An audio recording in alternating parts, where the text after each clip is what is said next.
Hello, my name is Anna Eckley and welcome to my YouTube channel, and also today, welcome to my first ever library.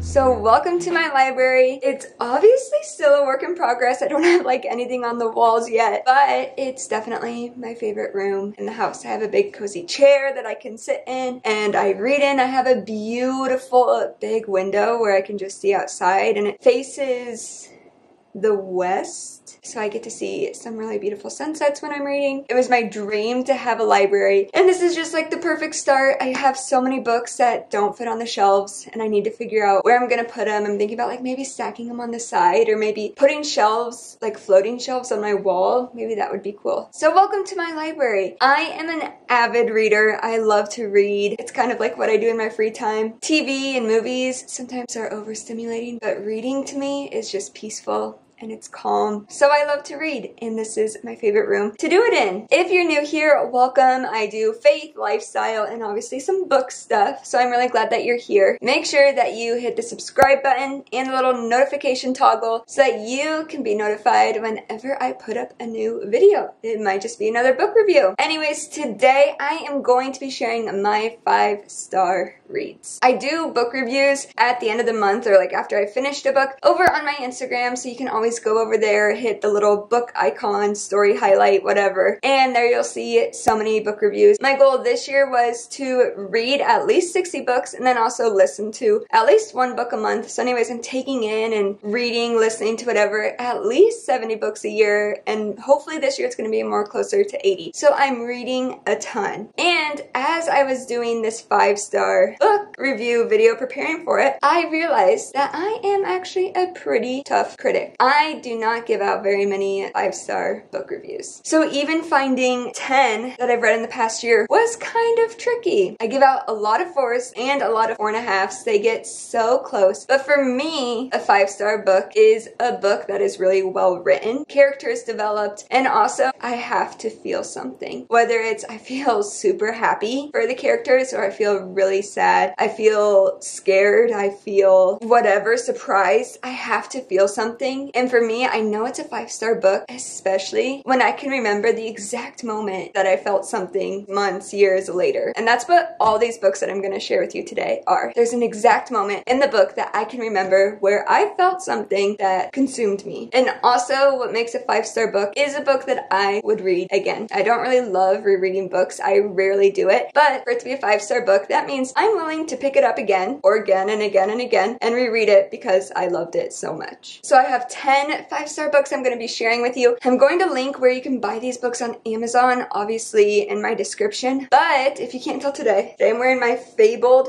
bookshop. This is my favorite bookstore ever. It's in Waco, Texas. Near and dear to my heart. I am going to link Amazon, but I want to encourage you to support local. Go to your favorite bookshop in your area and support local by buying there. I have a cute little book monster.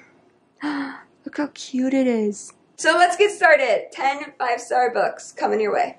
First up, my all-time favorite book. I would give it 10 stars if I could. But The Great Alone by Kristen Hanna. Incredible writing, beautiful scenery, beautiful character development. It's really connected with nature. It's placed in Alaska. You'll see a theme through my book review. I love books that are so connected with nature. I love snow. I love Alaska. I love the mountains. So anyways, this book is definitely hits all those marks. So connected with nature. And it's a little bit suspenseful, but like a realistic suspenseful. Like there could be someone living out this story in their life, living on on edge because of the reasons in the book. But anyways, the ending of this book was absolutely beautiful, and like my soul left my body because it was dealing with so many different emotions. This is a book that has pulled out, I swear, like every single emotion that I can experience, and that is why it's my all-time favorite read. I recommend it to everyone, male, female, old, young. And I've heard some people say like, oh, it was fine. And I'm gonna be like, read it again, try again. But I also know everyone has different tastes when it comes to books. But this one, all-time favorite, 5 out of 5 stars, again and again and again. Make sure to check it out. Next up is this book that's called Godspeed by Nicholas Butler. I always have to tell people, because I like work in a church or whatever, whenever I say you should read the book Godspeed, I always have to say, but it's not about faith, it's not about religion, it's not like I'm shoving Christianity down anyone's throat. It's really not. I don't even know if I even remember seeing any religion stuff other than some of the characters are Mormons, I believe. So anyways, there's not religion in here. It's just a book that's called Godspeed. It's a book that takes place in nature, in the mountains, Jackson Hole, Wyoming. It's just really realistic. I can picture the people who are living this life in this really big challenge to build a beautiful home. I can envision the beautiful homes in Jackson Hole, Wyoming that it's talking about. And this author just had really great character development. And there was this really big suspenseful scene in the book. It's actually right in the middle of the book, which is kind of surprising because usually they're in the end. And it's a scene that completely like wrecked me. It was so vivid. It felt like I was there. It was crazy. I've never read anything like it before. It was definitely like a thriller. And if you've read the book, I'm sure you know the exact scene I'm talking about. But that is what makes this book 5 stars. And I know that this author is a very strong writer, just because to be able to do a scene like that and to do it that well, you have to be pretty good at what you do. It says it's a page-turning race against the clock.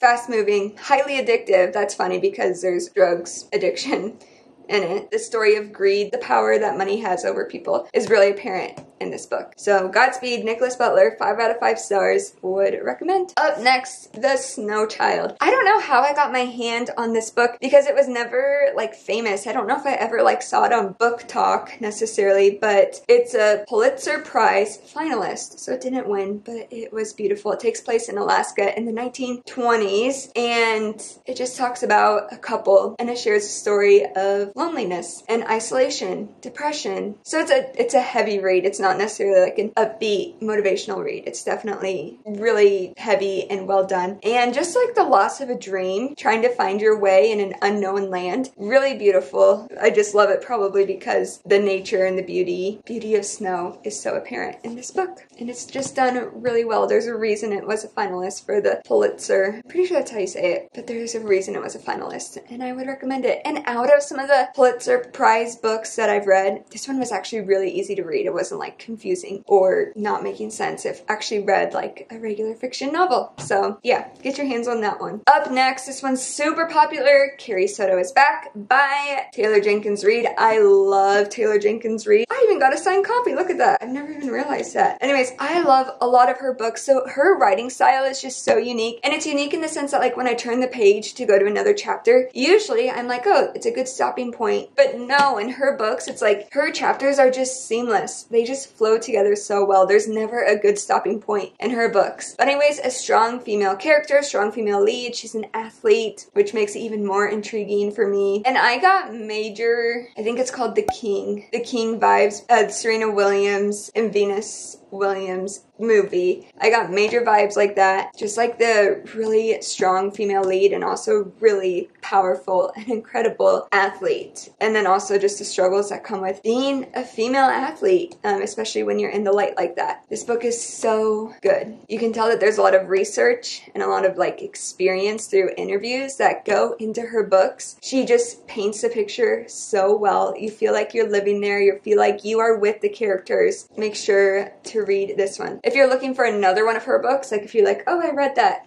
Daisy Jones and the Six, really popular. I'm pretty sure that was a 5 out of 5 read for me too. Malibu Rising was a 4 out of 5. Seven Husbands of Evelyn Hugo was 4.5 out of 5. What else do I have up there? I think that this one is the most powerful one out of hers that I've read. Go read it. Up next, The Diamond Eye by Kate Quinn. Kate Quinn is really known for her historical fiction book. This book takes place during World War II, and the character in this book is like a super bad woman sniper, pardon my language. She's an amazing woman. I look up to her. She's not even real. She's the deadliest sniper like ever or something in the story of this book. And one thing that I think is really cool is that most historical fiction books, they end after the historical event, but this one kept going past World War II, and it showed the life and the cultures, the redemption, the destruction that came after World War II, especially in the main character's life, like as a soldier, what came after her being such a prominent part of World War II. And that was really unique to me and also really interesting, and yeah, super cool. There's a little twist at the end that I didn't really see coming. I would recommend it. It's a good one to get your hands on. Next up,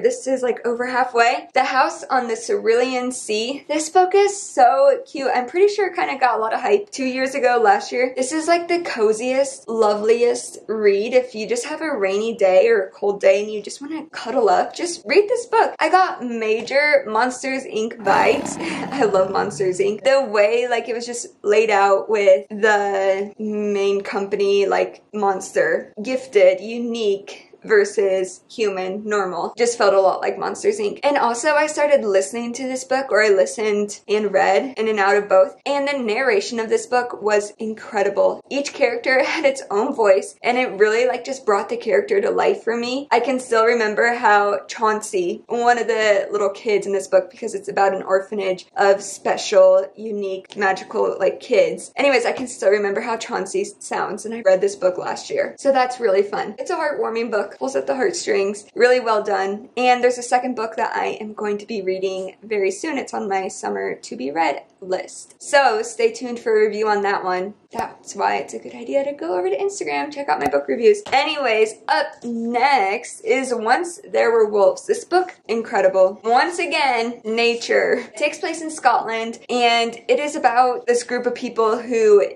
works as like conservationalists. That's not a word. Anyways, they're trying to conserve and reboot the wolf population. And so they're doing it in this small town Scotland. And the people in Scotland are like, no, we don't want the wolves around our livestock. We don't want the wolves around our community. Like, they're against it. One of the big reasons why I gave this book 5 stars, the research that went into this book was incredible. And I could tell that within the first 20 pages. Like, this author knew what she was doing. She had her stuff together. So much research, especially going into like the wolf population, going into how wolves are not doing well with migration. Like, just the research was powerful. She was a very credible author. I don't know if she loves wolves. I don't know much about her. Maybe like she has a passion about them. And there's twists in it. It's kind of like a murder mystery, also with just all this incredible scientific information. It's so good. It's kind of a slow start, I will say that, but don't give up on it if you get it. Just keep going, and it's really good. I also will say that it's not an easy read. Like,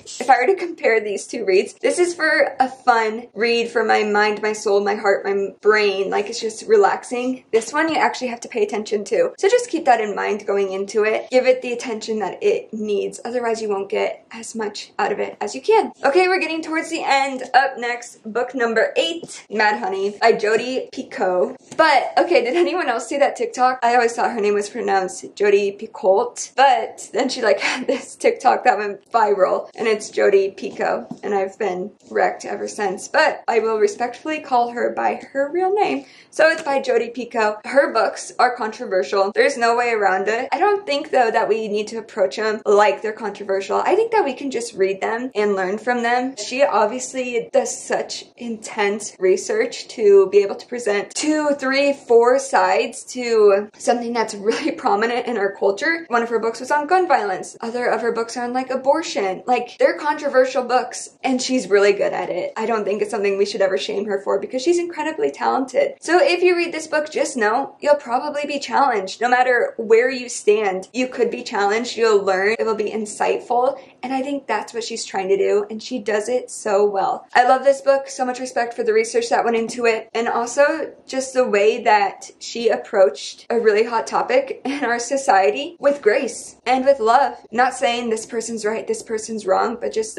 let's look at all the different angles here. And it was really good. And also there's just like underlying theme of a bee farmer, and it just for a split second it made me less fearful of bees, but then I saw one or something and I remembered that they're still very terrifying creatures and I will never be a beekeeper. But I have this quote that was like one of the most highlighted quotes according to the Kindle app, and I think it really sums up the book, and it is, how similar does someone have to be to you before you remember to see them first as a human? How similar does someone have to be to you before you remember to see them as a human? That's really powerful. A really powerful line. And the book is full of powerful one-liners like that. You should read it. It's good. Second to last book is Homegoing. I don't know how to pronounce this author's last name. Probably should have looked it up. Homegoing. She also wrote Transcendent Kingdom. She is an incredible writer. But if I were to look at Transcendent Kingdom and then also Homegoing, I wouldn't have even known that they were written by the same writer, honestly. They are two completely different books. And I personally, out of both of them, I liked Homegoing better. At first, it was really confusing for me with all the different names, just names that I'm not familiar with. I can't really imagine how they sound in my head. I can't connect them with specific people just because I'm unfamiliar with them. But as I read, it became more clear. I was able to connect more dots, and just the way that she weaved through multiple different generations, multiple families, was really unique and really well done. It highlighted both the history of African Americans and also Black Americans, the struggles that they faced, and also the ways that they have succeeded in culture and succeeded against all odds. It was a really powerful read, and at the end of the book, I just felt like I learned a lot, and I just felt really honored, I guess, to have had the opportunity to step into, obviously, a fictional character's shoes, but just to step into someone's shoes and just get a better understanding of some of those historical elements, and also some elements that are still very true for us today. So it definitely is a more historical book. It starts hundreds of years ago, and then it works to a more modern day setting. That one's a good one too. And the last but not least, number 10. I saved this one for last because it actually just came out, like less than 2 weeks ago from when this video will go live, I think. I think it came out on April 25th and April 26th maybe. Happy Place by Emily Henry. Her best book yet, for sure. I don't know if I've ever given a rom-com 5 stars, but this one got it. This one got 5 stars. It was so well done. Her writing, I've read like a handful of her books because they're just really great pick-up, gentle for the heart, gentle for the mind reads. And there has been so much growth between each of her books, and this one just, I think she really hit the nail on the head. She did so good. There were legit laugh out loud moments. There were legit, can't you see what's right in front of you moments. There were legit, aw, that's so sweet moments. It was really great. She really did a good job. Great character development, especially with so many different characters. There's obviously 2 main characters, but 6 primary characters. Really great character development. The friendships and the relationships, they felt real. It wasn't like polar opposites attracting. It was like really just, it felt really compatible. It felt like I was in this friend group with these 2 people that were in a relationship. It was just really unique, really well done. A great read going into summer. This is like a perfect summer read. Those are